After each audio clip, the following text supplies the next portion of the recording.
Welcome to the Scaleup Valley podcast, where we bring the best of the best to help you scale your business from 1 million to 1 trillion. Today's guest is Larry Robertson, is founder of Lighthouse Consulting, also a strategy and innovation advisor, and has now launched his third book, which name is Rebel Leadership: How to Thrive in Uncertain Times. And this is a pleasure to have Larry on the show. So Larry, welcome to the show. Mike, thank you. It's my privilege to be here. So, and I'm sure that the audience is super curious to get to know more about you and to learn from you and from your books and the work that you've been doing. So who is Larry, apart from what I've described in the beginning of the show? Yeah, I think the most relevant part to your audience and to your show and work is that I've spent more than 30 years in what I think of as the entrepreneurial universe. And I've done that in different positions. I've started up companies and been part of startup teams. I've been an investor in those companies as a part of a venture capital firm, an investment banking firm as well. And I've been an advisor in many, many ways, including my own business, Lighthouse Consulting, to entrepreneurs and organizations that are looking to scale. And I tend to focus right in your range. I used to work with strict startups way back in time, but I prefer to work with those who have passed that $1 million mark or really have significantly established their idea as a true business. And they want to learn how to grow and scale it in a lasting way. And I focus on growth in everything I do, whether it's my advisory work or it's my writing or it's my research. Everything is oriented around many of the topics that you cover on this show. So that's been my history for the last 30 years and what brings me here today.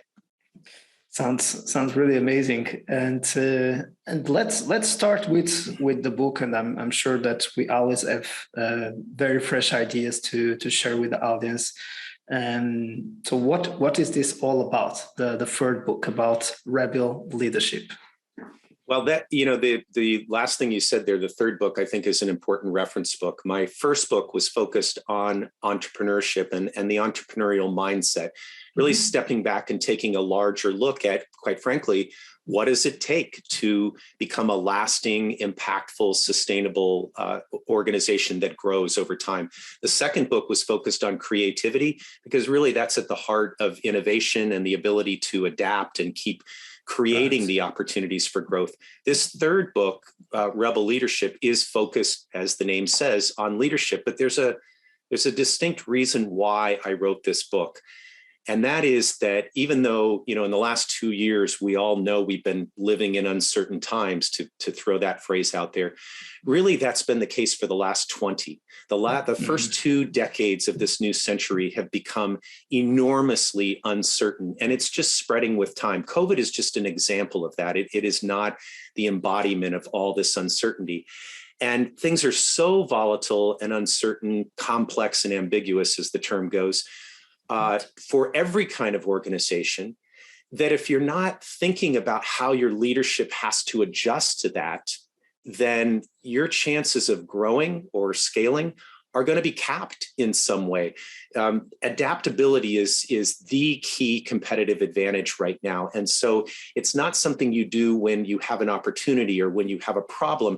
It's something that has to become part of how you're built in every way across your team, your organization, your product line. So this book really focuses on how do we look at a new way of leading? And there are organizations that have, for the past 20 years, been thriving in these uncertain times.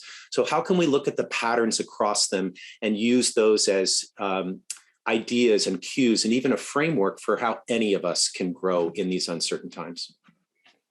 I love specifically the part of the adaptability, and we could stay here for a very long time on the show. And because, as you know, one of the key ingredients that we discuss on the show is really radical focus, and both can be combined, right? So because some CEOs and leadership teams don't resist to the temptation of one of the fatal mistakes, which is to change course a lot of times and Yes. without realizing what are the results of some of the hypotheses that or the strategies that they are implementing, which creates a lot of frustration, a lot of confusion on the team, on the market, on the clients that don't understand what they are trying to do and to serve. But as you said, it is also really important to be flexible and to adapt to the situation, but at the same time to kind of keep a bit the North Star mission and the focus on that adaptability. And as some of the CEOs that tell me, it sounds all simple. The difficult part is to understand this counterintuitive nuances and then to implement those in their daily practices, right? Yeah, I mean, everything, there's so much in what you just said. And this is a tricky challenge for organizations and companies in any period of time, right? To keep that focus, even as you allow flexibility. It's even trickier now because rather than, just a now and then thing, I need to be flexible now and then, need to be adaptable now and then with these timelines in between that give you room to anticipate and adjust. Those timelines are gone. And the adaptation we're being asked to do is constant. So how do you strike that balance? And one of the key things is thinking about leadership in a different way. And here's really the heart of it. We look at leadership through a hero lens, meaning we expect leaders to have the answers. We expect leaders to have the ideas. In fact, we expect them to have the ideas and the answers that actually make things certain. And leaders have grown up expecting that of themselves. We put this big equal sign between the leader and leadership. And leadership is actually a shared human capacity. And when you're in really challenging times, the key is not for one individual to lead us through them, to decide when to adapt and when to come back to that North Star. It's really to create the environment where everybody is allowed to step up to leadership in their own way as the circumstances require. It doesn't mean everybody's going to be the CEO, but everybody has that capacity to lead. And if you don't charge people with that, then they sit back and wait for instructions, or they fear that if they take the lead, they'll be punished for it. So it's really a very new concept of leadership that we're talking about here. And those organizations who have adopted that attitude and created that kind of environment, they're the ones that are thriving. I love it. And again, there is also so much on what you just described. And that's one of my favorite concepts of trying to overcome the superhero syndrome. And this happens with the CEO and with any leader in the company, assuming that we need to be able to solve everything. And when we are trying to do that, we are really creating a strong obstacle, or it is unsustainable to scale the company. And that's one of the main issues. So the difference from the startup stage to the scale-up stage. On the startup stage, it's all about the founding team. On the scale-up stage, it's about the leadership team. And yes. There is a new layer. And during the scaling up stage, you also have to create the second layer, the third layer. And if you are not able to equip, to train, to attract, to retain those leaders that organization needs to keep growing, it will strongly face a growth plateau that will be very difficult to overcome. And even with the right people, the plateaus will happen. Yes. And that's the difference between world-class leadership and average leadership. That's on those moments that we really see if the team is prepared to face adversity. Again, as you said, we will never always win. A lot of the times we will learn, right. but we will keep moving forward. So that's a great point. But we are already almost entering the radical focus world-class leadership concept before even getting into the many sides that are behind the Rebel leadership. But I was going with the flow as I was enjoying so much what you were just saying.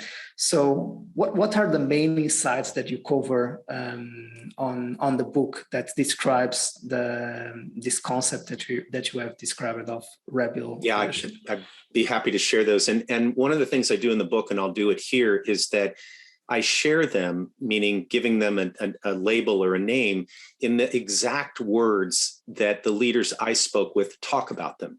So they may sound a little bit odd when I say them, but there's really substance to it. And the same thing, an additional thing I would say here is, even though I'm going to tell you these 5 key insights, and I'll tell you them quickly, the key factor is that they go together. So this isn't like a to-do list where if you cover one of them, suddenly you're that much more improved. It's thinking about them in concert with one another that actually allows you to have that laser focus on your North Star and that added level of adaptability. So here's the first one. Soul matters most, S-O-U-L, soul.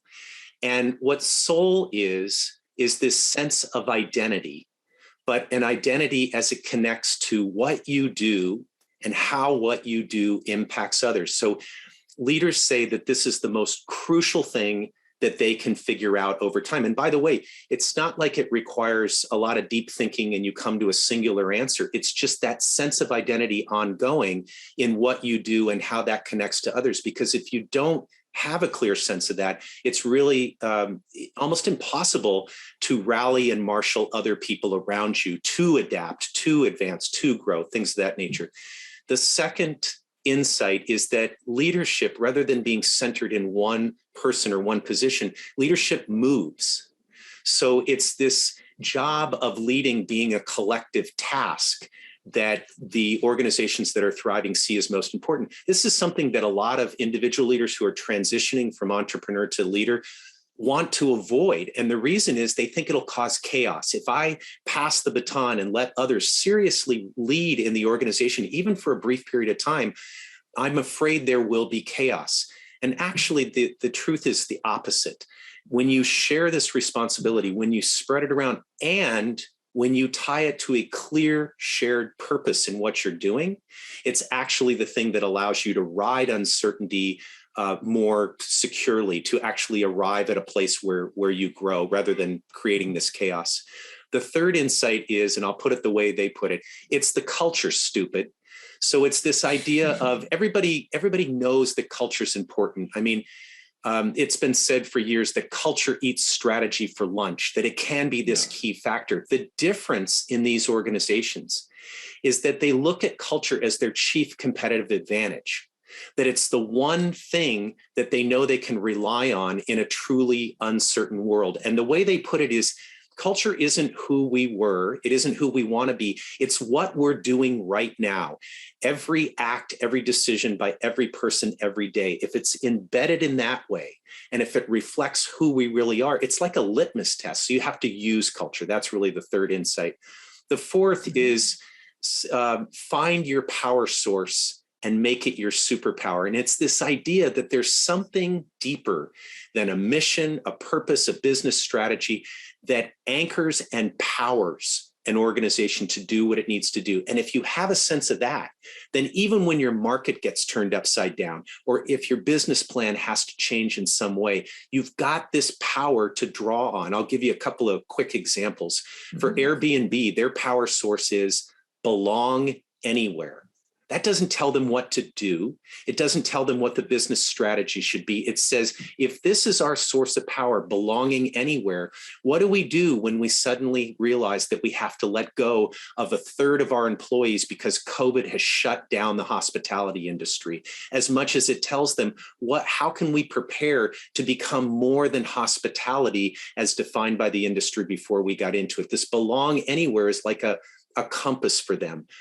So that's just one example of it. And the final insight is the long view matters, but it matters most right now. So it's this idea of, yes, everybody has a place they want to arrive at someday, but if you're not building that into your everyday, if you're not giving a test to your operations and to your bottom line and to your product line and everything in between to see if it's actually pointing towards that long term in a connected way, then you're never going to get there. So it's the combination of these things, soul and leadership moving and culture being the key competitive asset, and finding this power source and making the long view matter right now, that create this framework for how you go about adapting and growing and scaling over time. love it. That's really a lot to think about here. So, but definitely, it also connects very well with the radical focus bits, with the world class leadership principle, and with the culture of execution that we have been talking about. That now we have rebranded it to the execution machine. So yes, I think it connects directly to those things, Mike. Absolutely.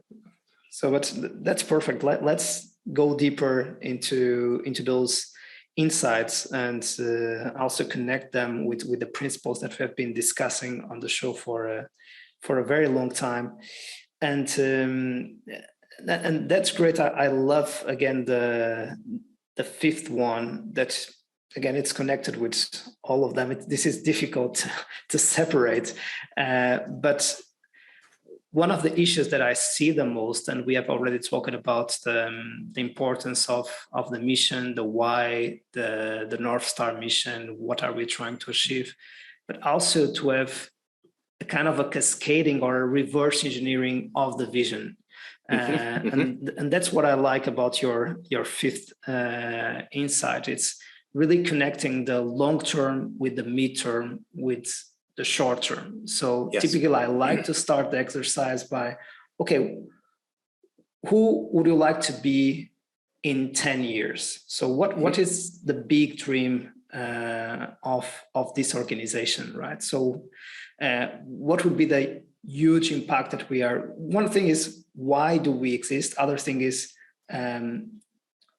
why would it deserve us to exist in 10 years? What will be the impact that we will create in 10 years of this organization? Then going into 5 years or 3 years and go into 1 year and finally into the next 90 days and start applying the OKR methodology and so on.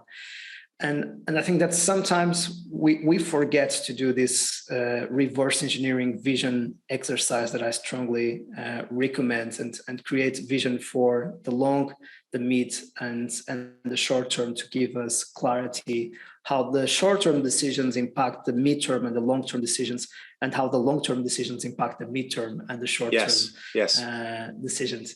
Do you have any other examples or ideas or frameworks that you'd like to share with the audience on that?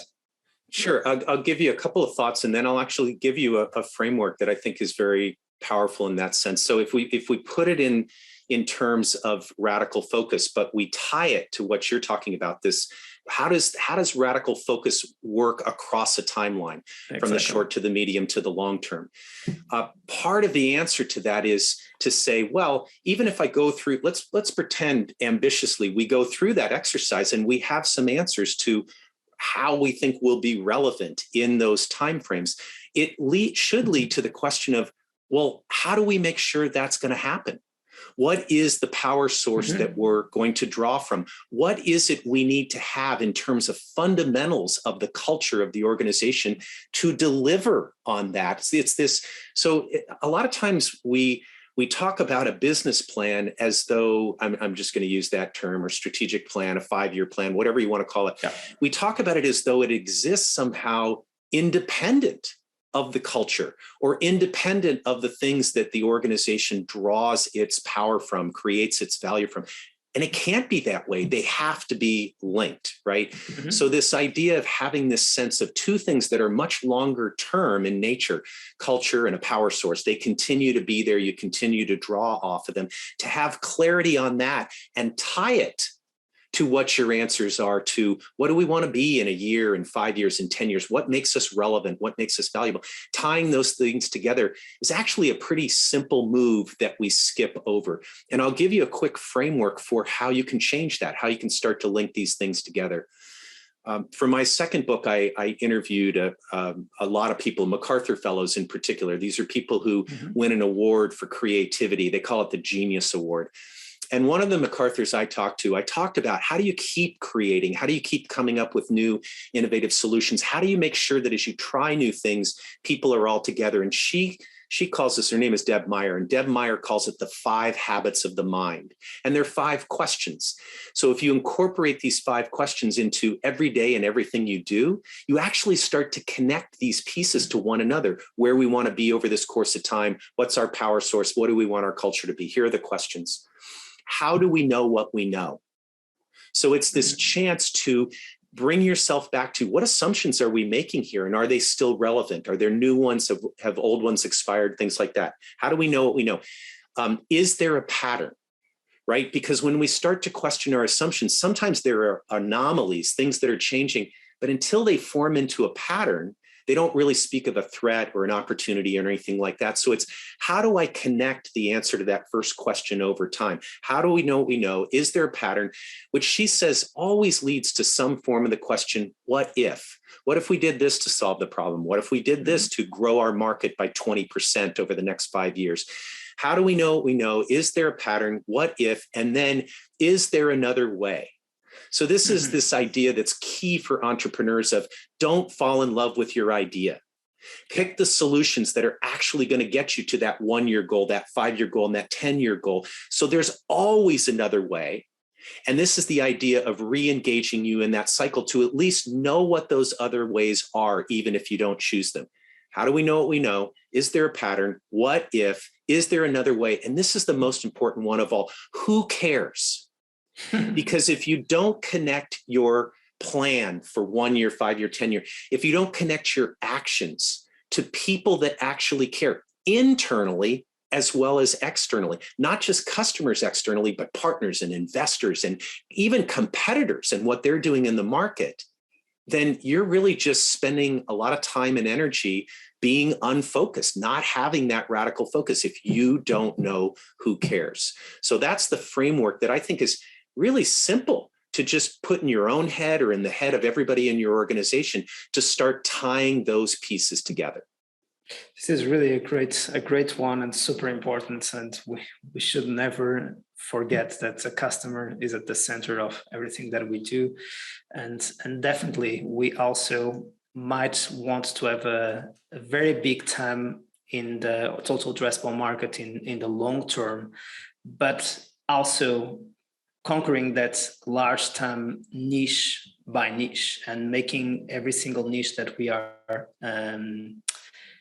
acquiring or evangelizing, making part of our community and serving as craving fans, because this will be the way that we will accelerate also our impact. It's because that specific niche is so happy about the service and about the way we solve their problems that they will be the ones driving the growth of what we do, because they want to share that with as many people as possible, because that's just fantastic what they have experienced working with that team, solving their own problems and the way it changed their lives. So it's really, really incredible.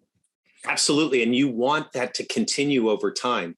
So even when you find that niche, even when you leverage that niche, even when they're just as happy as, forgive the expression, a pig in shit, that you can do that for them, you want to continue that over time. And if you aren't asking these questions to make sure that's still what that niche wants, that they're still happy with you in the same ways, that you're registering the things that they aren't happy with. Oh, and by the way, that you're looking beyond them for other groups that could feel the same kind of vibe, then you start to become disconnected from this constantly changing world around us. And so, these concepts at one point, say 20 years ago, in some cases were a luxury. That'll be nice if we could get to it. They're a necessity now. Right, they're a necessity. Exactly. And they've always been the key to organizations that scale and grow. Absolutely. And this is also connected with the importance of the soul, because we need to keep reinventing ourselves and finding new ways of solving problems for that niche with new updates on the product, on the services, what we are offering in the marketplace.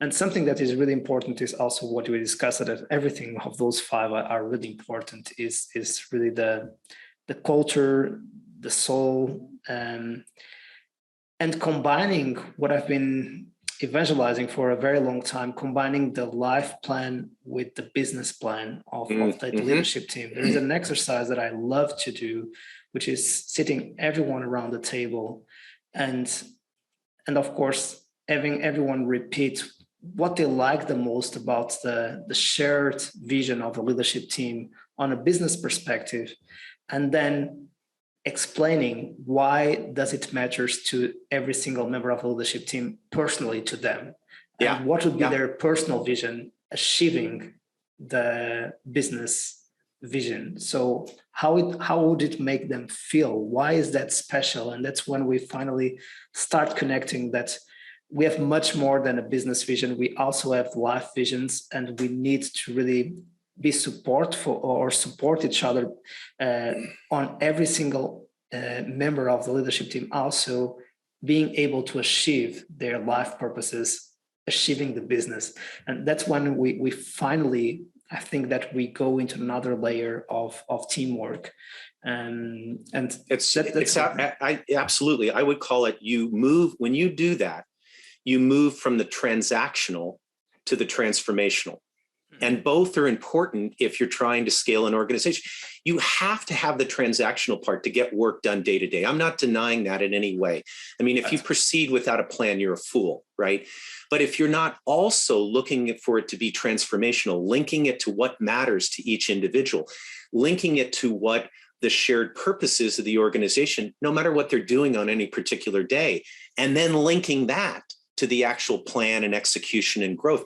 I mean, what you're talking about really is radical focus on every level, at the individual level, at the cultural level, and at the business level that we spend so much time talking about. And when you do that, just to tie to your other themes, that is what world-class leadership is all about. If you create that environment where that's not just something you talk about in one retreat, over a weekend, but you make it part of the way that your business runs, how people are incentivized, who you hire, right? How they interact with one another. If it's embedded in everything you do, that is world-class leadership. And by the way, it's the only kind of leadership that is adaptable enough to deal with an uncertain world. And we saw that during COVID. COVID was a big reveal for how inflexible even some of the most successful organizations were when it came to culture and when it came to alignment of radical focus from the individual to the group to the cultural level. So I think in my mind that that's really what leads to world-class leadership. And if your systems are built around that, if they bring that into everyone, now we're at that next level of talking about, well, what are the best kind of systems and how can they be flexible to continue to scale over time? So it's all tied together. That's a great point, and it makes me think also about the name that you choose for your book, Rebel Leadership, right? So sometimes what is mainstream, it doesn't mean that it's the right thing, and it doesn't mean going also to your 5 habits of the mind, that there is not another way of doing it much better, that the market is not seeing it yet. And that's why you need to have this rebel leadership to not just go with the status quo, but to kind of create a new path. Absolutely. And really, I think of it, Mike, as a new term. It's a combination of the first two. And there are ways we interpret rebel that are both good and bad. What I'm focusing on when I use the word rebel is the openness, the willing to reconsider assumptions, to experiment, to try new, that part, not the dice rolling risk taker, but the conscious thinker about how can we adapt towards better ongoing. And on the leadership side, again, it's not just one person in front with everybody following and waiting for instructions. It's the leader who's creating the environment where everybody can lead. Those two things combined are what we need right now. And that's why I call it rebel leadership. And we kind of discussed it already, the two ingredients of the 3 principles, and we kind of combining the importance and good that you highlighted that of really serving a niche, of having clarity on the long, on the mid, on the short term, of having that power source, that culture, that soul that unites the team, that is able to overcome the superhero syndrome. But you also said when we were discussing those ones that we also need to have that execution machine in place. That needs to be transformational, but at the same time, we need to have the discipline. So there's a kind of a phrase that I like a lot, which is you need to pay the rent for success. So this success is not something that you just get there and now it's with you. No. So if we want to keep having the same results, we need also to have the flexibility, adaptability, as we discuss it, understanding that maybe to get to the next milestone, we need to change certain habits that we have and to transform our frameworks. But we also need to keep consistency and the discipline over the way. If not, the team will not work. So, and to do that is hard work. It's hard work. So in my mind, that's part of paying the rent. And many of the things that you talk about over your episodes, many of the things we've talked about today, let's just take radical focus as one. There are many organizations that think of that as it's just something we do annually, or we do whenever we're in trouble, right? But radical focus works when it's every day. And that takes hard work. That means you're really paying the rent in installments. You're paying the rent every single day as you think about whether or not you're truly delivering on that radical focus, whether or not you're truly building that world-class leadership on a daily basis. You don't just put a stamp on it and say the job is done. I really recognize the world-class teams when we are doing those weeklies and we are looking to the same OKRs, and there is a stubborn key result that is not moving forward. And, you start feeling that tense environment around the team. And also that kind of feeling of what the hell are we looking into this key result again this week? We know that this is not moving forward and we don't have other ideas about how to overcome this. But this is really important, this mental and emotional resilience of, again, it's not about, punishing us. It's about looking to this again and again and again with clarity and trying to find out a solution, and having the belief that as a team, we will find a solution to overcome this battle. And that's nothing wrong because, the best teams are the ones who are facing the biggest problems. So if we are facing bigger and bigger problems, it is a very good sign that we are doing a very good job, right? If everything is easy, maybe that's a good time also to be scared, right? Because it maybe shows that what we are trying to solve is not ambitious enough. Yeah, I think it's absolutely true. And, as you described that, I placed myself in one of those meetings where you feel like, God, we're talking about this again and we don't seem to be going anywhere. And one of the things that happens in those meetings is you realize if you just take yourself out of the conversation and you watch, the conversation is really among a few people, and everybody else is saying, what the hell are we doing here? Because the culture is not one that connects all those people to why they're doing it and how they're pursuing that solution. I mean, they get assignments, but that's different than helping to shape the opportunity and how you pursue it and how you deliver on it. So it doesn't remove the fact that there's hard work and tense moments and things like that. But that focus spread across an entire culture changes why people come to the table in the first place, why they want to get up and solve the problem again. And if it goes one step further back, and every person is at least encouraged to think about their soul, right? Remember that it's your identity as it relates to what you do and how what you do impacts and connects to others. If people are thinking about that in the context of their work, the load gets lighter, even if you still have to carry it up the hill. That's a great one. Larry, I'm really enjoying to having you on the show, and I feel that we could go on and on and on and on. But we need to go into our favorite question. But before that, I will also like to give you the opportunity to add something that we had not discussed about rebel leadership that you'd like to highlight before we wrap up. Yeah, I think the simple thing I would say is that if out of this conversation, the 5 insights or the themes that you and I have talked about, connecting it to, the themes you emphasize on your show, if that sparks your interest, go check out the book. You can check it out on my website first, which is my initials, LR Speak, and then the word speaks, lrspeaks.com. And then you can easily get it on Amazon, but it's a short book. It's a quick book, but it will take you deeper into these ideas and what you can do with them. So that's the further thing I'd add. That's a good one.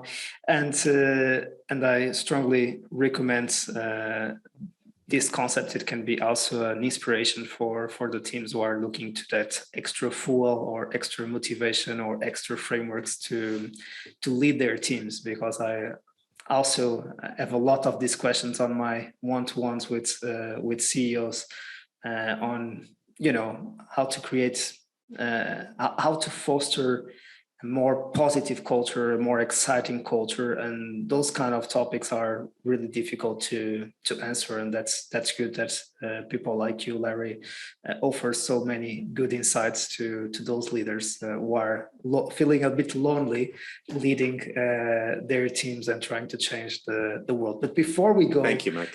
If you would have the opportunity to sit down with younger Larry at any time in the past, what advice would you offer to your younger Larry over coffee? Well, it's pretty simple in a way. Be more open. So remember, I said that I kind of grew up in that entrepreneurial environment, and a lot of the focus in that universe is on delivery, right? And hitting those numbers or getting that product out of beta into, something bigger. Or once you do that, scaling over time. And so to think about, as you do that, being more open to new information, to the assumptions you made might be changing, even to a completely different way, even that you might not be the person to deliver on it, I think has been something key that I've learned over time that I wish I knew sooner. That's a hard thing for leaders to do. That's a great one. Larry, thank you so much for making the time and for sharing your insights with us. It was really a pleasure to have you on the show. It's been my pleasure as well. Thank you, Mike. And this is Larry Robertson. We have been discussing his third book, Rebel Leadership, How to Thrive in Uncertain Times. And as you see, we keep bringing you the best of the best, so you can make it a little bit easier, not easy, going from 1 million to 1 trillion. So we wish you success and wait for you to listen to the next episode, and wish you to keep scaling. See you soon. Bye.